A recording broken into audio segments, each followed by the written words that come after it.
Well, hello there. This is Skip McCoy for Riversoft University. Today we're talking about configuring users. You get there from the configure menu. It's the last item. I'll show you your list of users. I'm just going to bring up Poot McCoy's user screen. In 2017, the user screen will be changing as Sam and Matt are deprecated. Some permits will be removed and new ones will be added, but there are certain aspects of configuring a user that will not change. Every agency must have a system administrator, so you're going to have to choose one person in your agency to have access to everything, and normally that person is designated to add other users.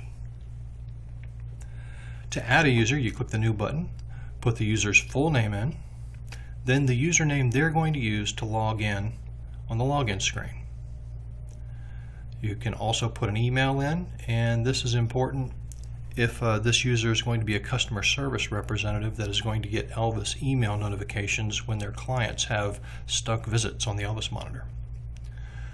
You can then either assign a user code, and this is the actual code that is tagged in the database whenever this user touches data, or you can get the system to generate a unique user code.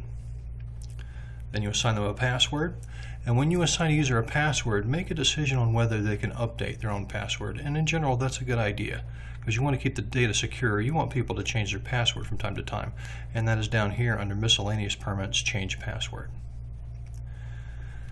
Then if they're going to do more than just Elvis usage or Riversoft Mobile usage, they're actually going to use Riversoft Office, you'll need to give them this permit down here under miscellaneous permits, access Riversoft Office. If you're trying to deprecate people's usage of SAM, you can turn their access to SAM off one at a time by this permit right here, number 4, deny SAM access. And then finally, you make a decision on which offices that user can log into and just choose those offices from this list over here. So that's how you add a user. Let's see, copying permits.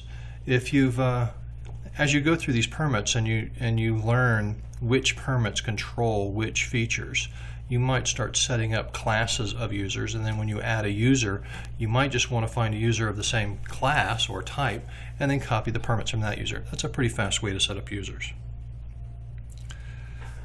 If you want to keep somebody from logging into the system in the future, there's 2 ways to do that. You can either change their password, but if they have the change password permit, they can change their password themselves and they'll be able to gain access to the system.